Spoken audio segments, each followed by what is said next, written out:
Whenever a professional team announces that they're going to be doing new uniforms for the season, it's a really big moment for the fan base. When those new jerseys take the field for the first time, it's a chance to move the team to a new future, especially if they're a team that has been lacking in success over the past few years. It's a great way to change the identity and the culture surrounding your team. Sometimes they are a massive W, and sometimes they're not. We've seen our fair share of really bad jersey reveals over the last few years. Luckily, we have a few really good ones this year, and so I'm going to be making a tier list. First, we're going to take a look at the Houston Texans' new uniforms, and they're going to go into the Patrick Mahomes tier, which just means that I don't think anybody should be arguing that these aren't some of the best in the entire league. The designers took the perfect amount of risks with these and executed them perfectly. The home and away jerseys do everything they can to make the colors pop and really make them look different from teams with similar color schemes. Meanwhile, the alternate uniforms give fans exactly what they want, a fun and unique look that is exclusive to their team and their city.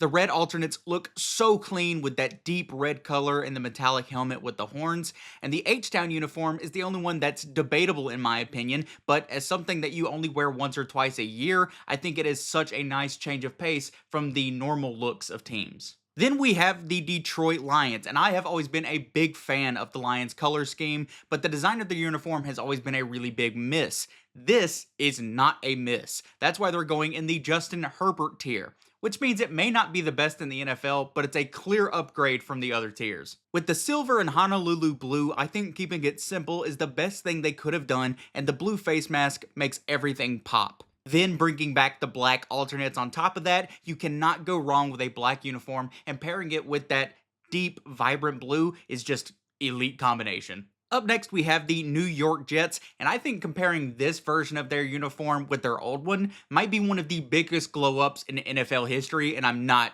exaggerating, because this uniform is not especially good, but their old ones were so horrible. That's why they also go in the Justin Herbert tier. There's not a whole lot to say about this design. I really like the collars, I like the stripes on the sleeve, the black alternates are fine. Overall, this is just a very safe change, and the Jets games might actually be watchable this season. Next, we're going to be looking at the Denver Broncos new jerseys, and unfortunately, I think this might be my first miss. With the pattern on the shoulders and the numbers, this kind of looks like something I would expect from a Division II college rather than an NFL team. I do like the light blue helmet on the throwbacks, but overall, these really just don't do it for me. And I kind of think they did the best they could with this color scheme, which overall is pretty mid in my opinion. So right now, the Broncos are going to go into the Justin Fields tier. That just means it's pretty underwhelming so far, but it could look pretty good once it actually gets on the football field with a good supporting cast. And finally, we're going to take a look at my New York Giants. The Giants have had some of the best uniforms in the entire NFL for a long time, in my biased opinion, especially their Color Rush unis. So, when I heard there was going to be a new alternate jersey to celebrate their 100th anniversary, I thought it couldn't possibly be screwed up.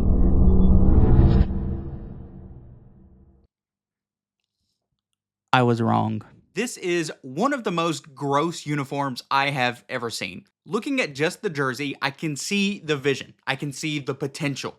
Then you look at the helmet and say, what is this off-brand Michigan Wolverines garbage? But fine, I think I can get over it. Then you pair it with dirt brown pants and horizontal stripes on the socks. What were we thinking here?